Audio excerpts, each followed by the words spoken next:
but I was raised by a religious cult, the Baptists.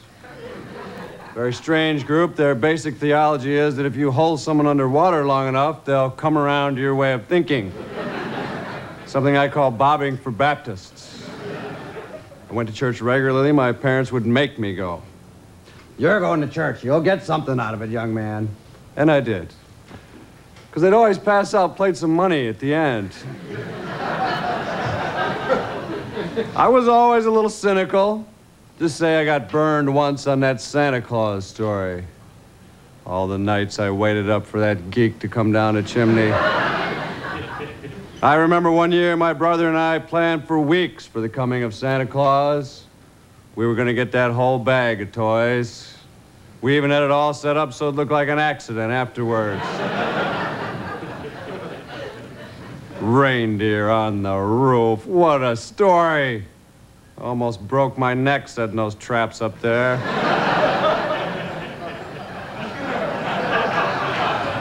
And the Tooth Fairy, of course. I believed in the Tooth Fairy with the faith of a child.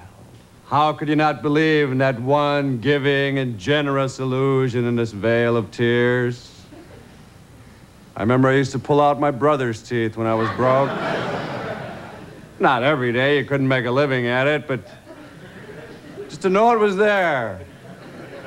Of course, that was too good to last. When I was 8, one of my teeth came loose. Wasn't really ready yet, but I needed a quarter bad. My brother was all out at the time.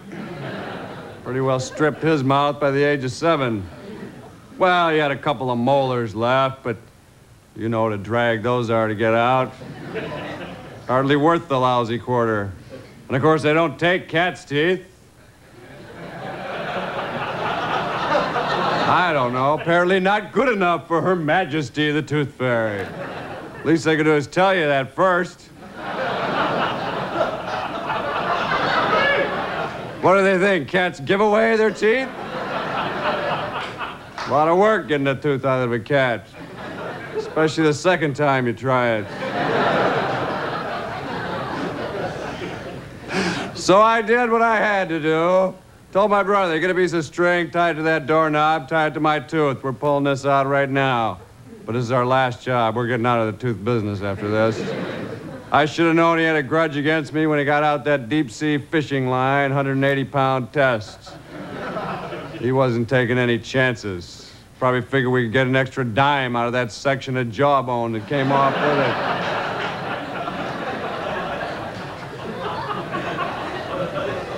Nevertheless, I stashed that tooth under the pillow with dreams of a shiny quarter in my childish head and woke up to find those dreams shattered like a wine bottle in an alley.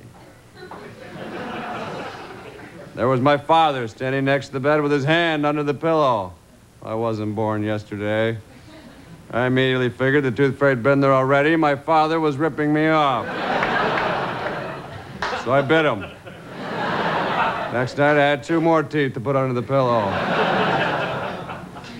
Some of the magic went out of my life that night.